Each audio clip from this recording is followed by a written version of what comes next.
بسم اللہ الرحمن الرحیم۔ صحیح بخاری کتاب علم کا بیان۔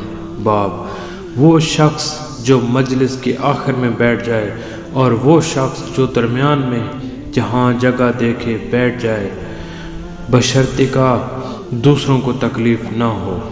حدیث نمبر 66۔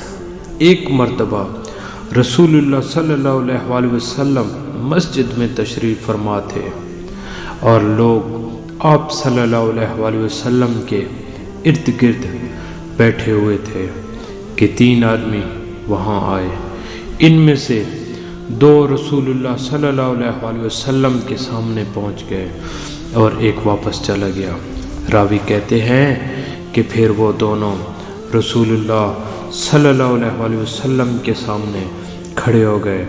اس کے بعد ان میں سے ایک نے جب مجلس میں ایک جگہ کچھ گنجائش دیکھی تو وہاں بیٹھ گیا اور دوسرا اہل مجلس کے پیچھے بیٹھ گیا اور تیسرا جو تھا وہ لوٹ گیا۔ تو جب رسول اللہ صلی اللہ علیہ وسلم اپنی گفتگو سے فارغ ہوئے تو صحابہ رضی اللہ عنہ سے فرمایا کہ کیا میں تمہیں 3 آدمیوں کے بارے میں نہ بتاؤں؟ تو سنو۔ ان میں سے ایک نے اللہ سے پناہ چاہی، اللہ نے اسے پناہ دی، اور دوسرے کو شرم آئی تو اللہ بھی اس سے شرمایا کہ اسے بھی بخش دیا، اور تیسرے شخص نے منہ موڑا تو اللہ نے بھی اس سے منہ موڑ لیا۔ سبحان اللہ۔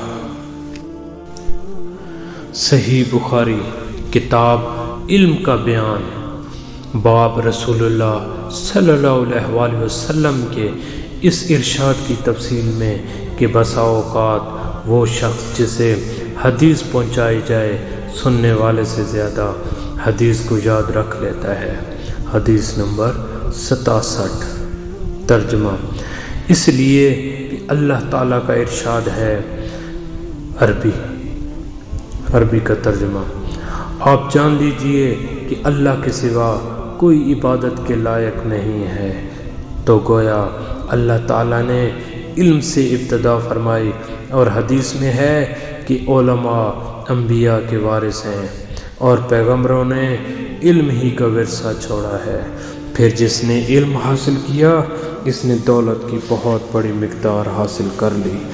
جو شخص کسی راستے پر حصول علم کے لیے چلے اللہ تعالیٰ اس کے لیے جنت کی راہ آسان کر دیتا ہے۔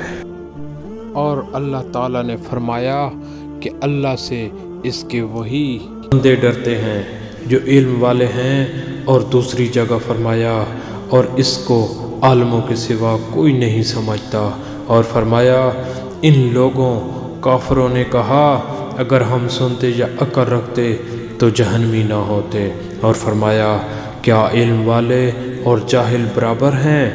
اور رسول اللہ صلی اللہ علیہ وسلم نے فرمایا جس شخص کے ساتھ اللہ بھلائی کرنا چاہتا ہے تو اسے دین کی سمجھ عنایت فرما دیتا ہے، اور علم تو سیکھنے ہی سے آتا ہے۔ اور ابو ذر رضی اللہ عنہ کا ارشاد ہے کہ اگر تم اس پر تلوار رکھ دو اور اپنی گردن کی طرف اشارہ کیا اور مجھے گمان ہو کہ میں نے نبی کریم صلی اللہ علیہ وسلم سے جو ایک کلمہ سنا ہے گردن کٹنے سے پہلے بیان کر سکوں گا تو یقیناً میں اسے بیان کر ہی دوں گا۔ اور نبی کریم صلی اللہ علیہ وسلم کا فرمان ہے کہ حاضر کو چاہیے کہ میری بات غیب کو پہنچا دے۔ اور ابن عباس رضی اللہ عنہ نے کہا ہے آیات کو نوا ربانین سے مراد حکماء فقہا علماء ہیں، اور ربانی اس شخص کو کہا جاتا ہے جو بڑے مسائل سے پہلے چھوٹے مسائل سمجھا کر لوگوں کی علمی تربیت کرے۔ سبحان اللہ۔ جزاک اللہ۔